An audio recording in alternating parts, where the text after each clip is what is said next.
मी Jayashree Desai, ultimate आरोग्य या माझ्या यूट्यूब चॅनलमध्ये आपणा सर्वांचं हार्दिक स्वागत।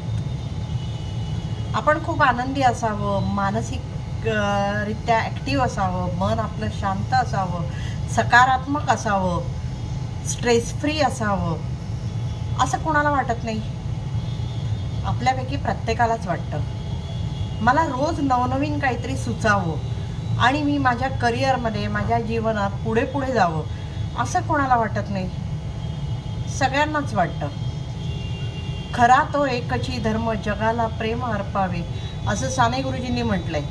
हे कोणाला वाटत नाही, हेही सगळ्यांनाच वाटतं।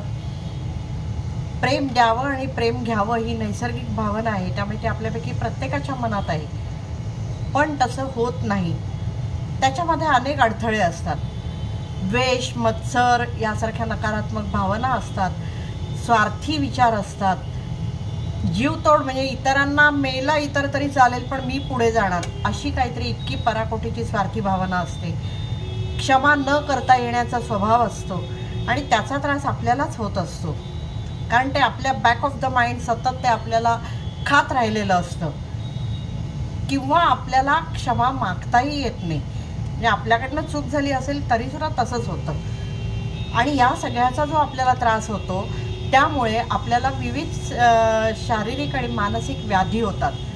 मानसिक व्याधींबद्दल बोलायचं तर चिडचिडेपणा असतो, मन शांत नसतं, सतत विचार करून फटीग आलेला असतो, ऐकायची ताकदच दुसऱ्यांची राहिलेली नसते, मनाला काही स्थिरता नसते, एकाग्रता नसते। अशा सगळ्या मानसिक भावना नीट आपल्याला एक्सप्रेस करता येत नाहीत, त्या चुकीच्या पद्धतीने एक्सप्रेस केल्या जातात किंवा एक्सप्रेसच करता येत नाहीत आणि मग त्याचा परत आपल्याला त्रास होतो। अशा अनेक प्रकारे त्याचा मानसिक स्तरावर आपल्याला त्रास होतो आणि शारीरिक स्तरावर जर बोलायचं झालं तर झोप येत नाही, झोप नीट लागत नाही, कुठेतरी सांधेदुखीच लागली आहे किंवा पाठच दुखती आहे। अशा अनेक प्रकारे ती शारीरिक अभिव्यक्ती त्याची होत असते आणि हे सगळं जर टाळायचं असेल तर कसं करायचं? काही मुद्रा मी याआधी घेतलेल्या आहेत, पण त्यांच्याही पेक्षा अतिशय सोप्या अशा 3 मुद्रा आज घेणार आहे।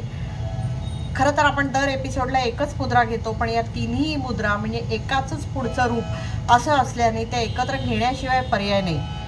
अतिशय थोडक्यात आपण त्या तिन्ही मुद्रा बघू। त्यातली जी पहिली मुद्रा आहे ती म्हणजे नमस्कार मुद्रा। नमस्कार हा भारतीय संस्कृतीत रुजलेला आहे, भारतीयच कशाला पूर्ण साऊथ ईस्ट एशियामध्ये तो रुजलेला आहे। आपण एकमेकांना शेक हँड नाही करत, आपण नमस्ते करतो। जेव्हा करोनाच्या काळात लोकांनी, पाश्चिमात्य देशांनी आपलं बघून शेक हँडला टाटा बाय बाय करून जेव्हा नमस्कार स्वीकारला तेव्हा आपल्याला किती अभिमान वाटला होता।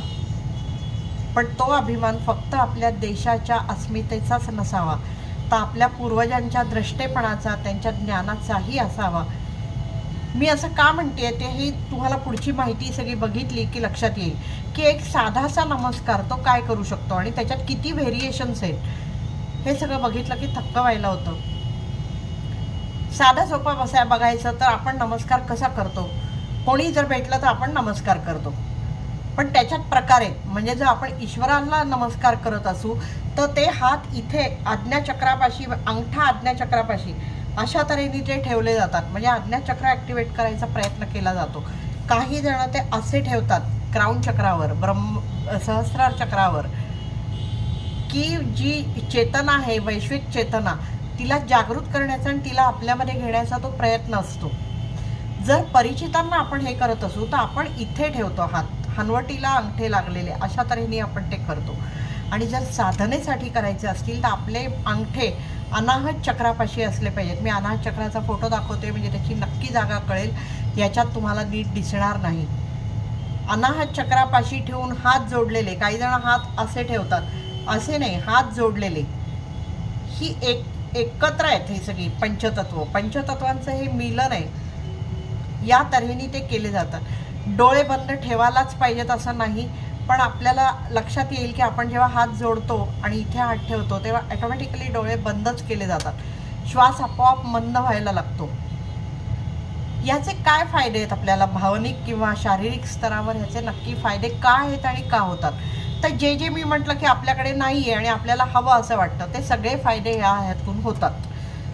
का होतात? तर एक तर आपण हँड रिफ्लेक्सॉलॉजी खूप तपशिलात घेतलेली आहे. ज्यांनी ते एपिसोड बघितले नाही त्यांनी जाऊन बघावे. इथे आपले सगळे अंतर्गत अवयवांचं प्रतिबिंब असतं.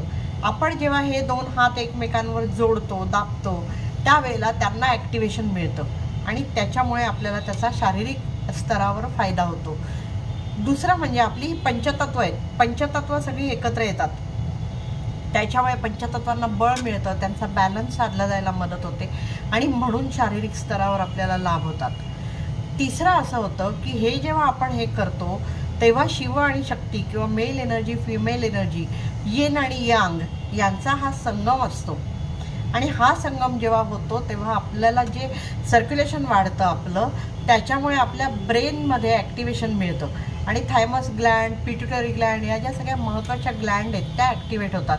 वेगस नर्व ही जी नर्वस सिस्टीमच्या दृष्टीने आणि शरीराच्या दृष्टीने अत्यंत महत्त्वाची नर्व आहे ती ॲक्टिवेट होते. दुसरं असं होतं की आपण जेव्हा दोन्ही हात जोडतो, आपल्याला माहिती आहे, मी मागेही सांगितले की नर्व्स क्रॉस होतात मानेत मागे, त्याच्यामुळे आपण जेव्हा दोन्ही हात जोडतो तेव्हा ह्याच्यामुळे इकडचा भाग आणि ह्याच्यामुळे इकडचा भाग म्हणजे मेंदूचे जे दोन्ही अर्धगोल आहेत त्यांचं सिंक्रोनायझेशन व्हायला, त्यांचा ताळमेळ व्हायला, त्यांचा बॅलन्स आणि ते एक व्हायला अशी मदत होते आणि त्याच्यामुळे आपल्याला शारीरिक आणि मानसिक दोन्ही स्तरावर त्याचा फायदा झालेला दिसून येतो. मन शांत होतं कारण आपण हात जेव्हा असा धरतो तेव्हा अनाहत चक्र आपलं ओपन होतं. अनाहत चक्र ओपन झालं की एक तर कुंडलिनीचा प्रवाह वर सरकायला मदत होते आणि दुसरं म्हणजे प्रेम, दया, करुणा या ज्या ईश्वरी भावना असतात त्यांचा संचार व्हायला मदत होते आणि त्यांचा संचार झाला की ज्या नकारात्मक भावना आहेत त्या दूर होऊन सकारात्मक भावना येणं, मन प्रेम, करुणा, क्षमा यांनी भरलं जाणं हे सहज शक्य होतं आणि त्याच्यामुळे नमस्कार मुद्रा करावी. आता ह्याच्यात एक गोंधळ आहे की नमस्कार मुद्रा आणि अंजली मुद्रा या एकच आहेत का? अंजली म्हणजे पण हाताची अंजली, पण अंजली मुद्रा वेगळी पण सांगितली जाते, ती मला जास्त छान वाटते माझ्या अनुभवावरून. त्यात आपण काय करतो, नमस्कार मुद्रेत आपण दोन्ही हातांमध्ये गॅप नाही ठेवत, दोन्ही हात एकमेकांना जोडलेले असतात. अंजली मुद्रेमध्ये इथे थोडी पोकळी असते, उमळणाऱ्या कळीसारखा असा तो आकार असतो. ही जी पोकळी आपण म्हणजे हे आहेत हे आपण थोडे लांब घेतो आणि हातात पोकळी तयार करतो. ही पोकळी अशासाठी असते की मी प्रेम देणं आणि प्रेम घेणं, ईश्वरी प्रेमाचं मी आवाहन करते, ईश्वराला समर्पण करते. आपण अर्घ्य देतो तेव्हाही असंच करतो. हे बोटं आपली हे करून खोबण केलेली असते, तीच मिटली की झाली अंजली मुद्रा. याच्यातही पंचतत्वांचं जे आपले इलेक्ट्रिकल इम्पल्सेस जे बाहेर जाणार ते आत वळवण्याचं काम ह्या 10च्या 10 बोटांकडनं म्हणजे सगळ्याच्या सगळ्या पंचतत्वांकडनं होत असतं आणि त्याचा फायदा आपल्याला बेटर सर्क्युलेशन आणि इतर सगळ्या गोष्टींसाठी होतो. जे फायदे नमस्कार मुद्रेचे मी सांगितले तेच इथे पण होतात. ही जर लावली तुम्ही तर तुमच्या असं लक्षात येईल, कशीही लावा पण बसून जर लावली, नीट कोणत्या तरी आसनात बसून जर लावली, श्वास मंद झाल्यावर लावली तर तुमच्या असं लक्षात येईल की 5 मिनिटाच्या आत आपली मानसिक स्थिती बदललेली असते. आपल्याला अतिशय शांत, अतिशय प्रसन्न वाटायला लागतं. निगेटिव्ह जे सगळ्या हे असतात त्यांचं मळब आपल्या मनावरचं दूर झालेलं आपल्याला लक्षात येतं. आपली वृत्तीच बदलून जाते. करून बघा तुम्ही, मला तरी ह्याचा खूप फायदा होतो असं वाटतं आणि मलाही खूप आवडते करायला. तिसरी जी मुद्रा आहे ही आता जर बंद कळी आहे, उमलू पाहणारी असं म्हटलं तर त्याच्या पुढची मुद्रा म्हणजे उमललेली कळी, कमळ. याच्यात करंगळीच्या दोन्ही करंगळ्या आणि दोन्ही अंगठे हे एकत्र केलेले आहेत आणि कमळासारखा आकार आहे म्हणून याला म्हणायचं लोटस मुद्रा, पंकज मुद्रा, पद्म मुद्रा अशी पण याला नाव आहेत. कमळासारखा आकार आहे म्हणून कमळ मुद्रा, पंकज मुद्रा, लोटस मुद्रा काही म्हणा. तर ही जी लोटस मुद्रा आहे ह्याच्यात काय होतं, आपण हे कोणतं आहे जलतत्व, हे कोणतं आहे अग्नितत्व. जलाचाही अतिरेक नाही आपल्याला चालू शकत, अग्नीचाही नाही चालू शकत, पण दोन्हींची कमी झालेली पण आपल्याला नाही चालू शकत. त्याच्यामुळे त्यांना हे बॅलन्स करतात त्या दोन्ही शक्ती, जल आणि अग्नितत्व. हा त्याचा एक फायदा आहे. बाकी जे नमस्कार आणि अंजली मुद्रेचे मी फायदे सांगितले ते होतातच.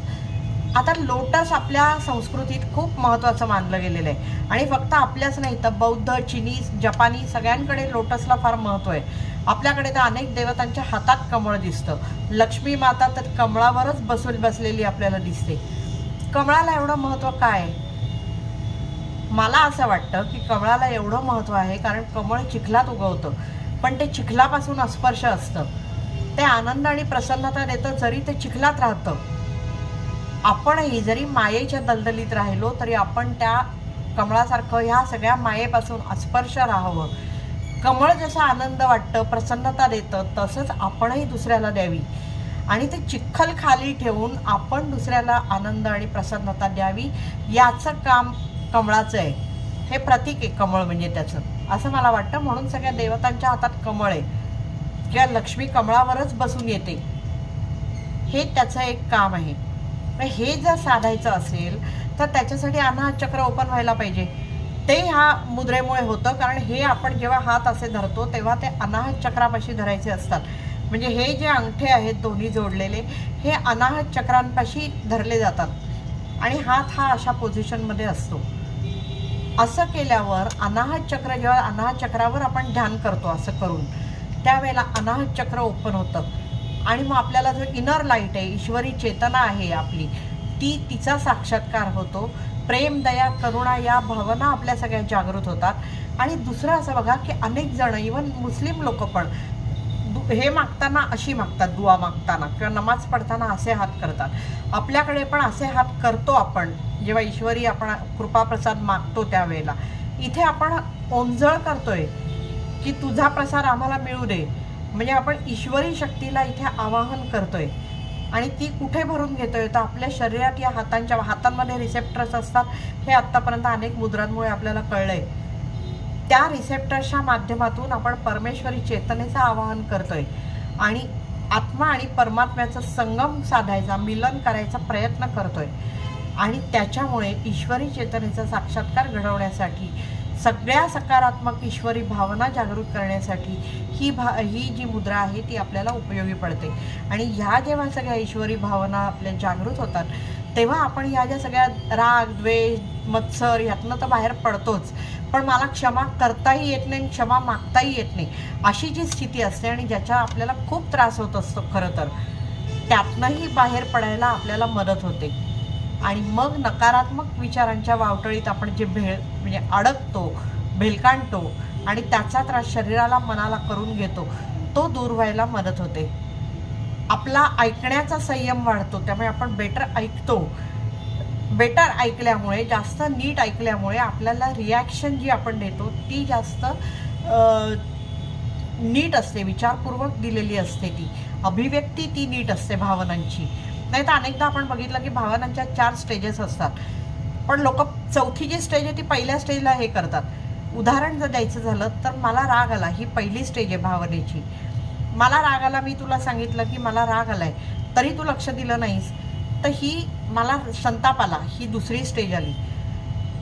तिसरी स्टेज आली की मी परत परत सांगते आणि तू ऐकत नाही आहेस, मग माझी चिडचिड खूप वाढली, भडका उडायच्या स्टेजपर्यंत मी आले. आणि चौथी स्टेज म्हणजे भडका स्फोट झाला माझा. अनेकांच्या बाबतीत आपण बघतो की तो स्फोट पहिल्या स्टेजच्याच जागी होतो आणि मग सगळी नाती बिघडून जातात. तर ती सुद्धा जर नीट करायची असतील तर तुमच्या लक्षात येईल की ही मुद्रा केल्यावर नातीसुद्धा नीट व्हायला मदत होते. कारण आपण प्रेम देऊ शकतो, प्रेम घेऊ शकतो, त्यासाठी या मुद्रा करायला हव्यात. शक्य झालं तर या तिन्ही एका पाठोपाठ करायला हव्या. शक्य नाही झालं तर त्यातली कुठचीही एक मुद्रा केली तरी चालेल. किती वेळ करायची तर कितीही वेळ केली तरी चालेल, त्याला काहीच हे नाही आहे, कुठेही केली तरी चालेल, त्याच्यामुळे त्याला काहीच बंधन नाही आहे. लहानांपासून ज्येष्ठांपर्यंत कुणीही ती करावी, त्याचे फायदेच फायदे होईल. कारण मन एकाग्र होतं, त्यामुळे लहान मुलांनी जरी केली तरी त्यांना त्यांच्या अभ्यासाच्या दृष्टीने, परीक्षेच्या दृष्टीने अभिव्यक्ती सुधारते. त्याही दृष्टीने ते जे स्पर्धा परीक्षांमध्ये भाग घेतात त्याही दृष्टीने त्यांना त्याचा फायदा होऊ शकतो. फक्त श्रद्धापूर्वक हे करायला हवं. कारण अनेकदा असं होतं की आपल्याकडचं जे आहे त्याची खिल्ली उडवण्याची आपली एक टर असते, उडवण्याची वृत्ती असते. कारण आपल्याला त्याचं ज्ञान, त्याच्या पाठीमागे जे काय अर्थ आहे तो कळलेलाच नसतो. ते न करता जर हे श्रद्धापूर्वक केलं तर फार लवकर ह्या मुद्रा हे देतात, प्रभाव दाखवतात. करून बघा. ही अशीच माहिती घेऊन मी दर शनिवारी आपल्या भेटीला येणार आहे. आपण ती आपल्यापर्यंत पोहोचावी यासाठी एकच विनंती आहे की ती लाईक, शेअर आणि सबस्क्राईब तुम्ही हे चॅनल करा, म्हणजे ती तुमच्यापर्यंत पोहोचेल. अनेक योजना पुढेही चालू आहेत, त्याही तुमच्यापर्यंत पोहोचायच्या असतील तर हे चॅनल तुम्ही लाईक, शेअर आणि सबस्क्राईब करणं गरजेचं आहे. आपण ते कराल अशी आशा आहे. करा अशी माझी तुम्हाला विनंती आहे. तूर्त इथेच थांबते. धन्यवाद.